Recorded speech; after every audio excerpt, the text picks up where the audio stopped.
Bam! Hi, I'm Rayceen Pendarvis, and I'm here with... Patrick Kennedy. And you're running for office. Tell us about the seat that you're running for. So I'm running for the DC Council in Ward 2, which encompasses the center part of the city.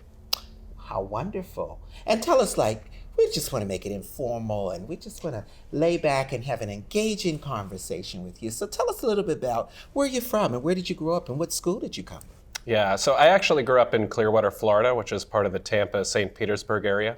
I came up to DC because I've always had an interest in public service, always sort of knew that I wanted to do something in government.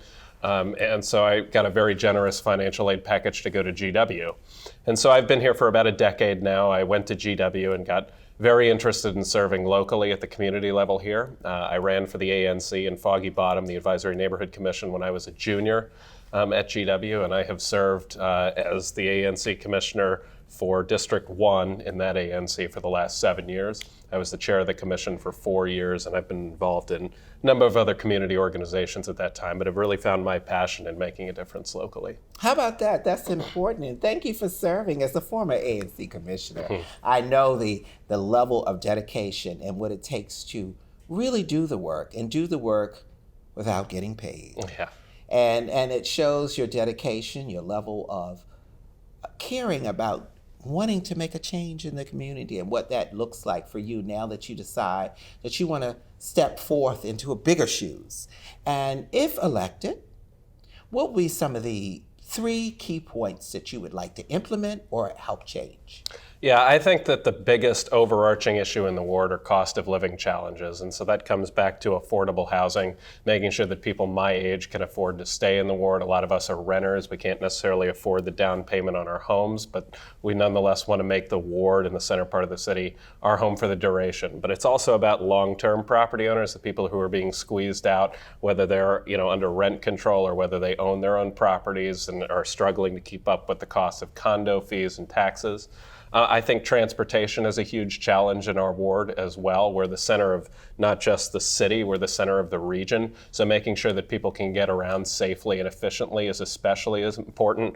We need to be investing in our bus service. We've let our bus service pretty much wither on the vine, I think, for the last 4 decades as we've expanded out the metro system.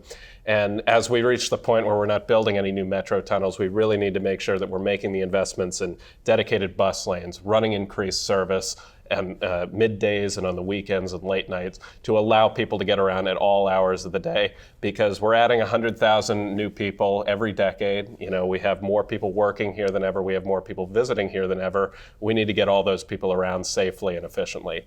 I think the third thing is really improving our neighborhood schools in the ward, making sure that we have a path line that parents can rely on all the way from birth to grade 12, no matter where they are in the ward. Our schools are some of the most diverse in the city. They serve students from all across the city. One of the very first things I did as an ANC commissioner was lead the fight to help save Francis Stevens Education Campus from closure. That school's gone from being half filled to now over capacity with a waiting list. So we know that there's such tremendous demand for our schools.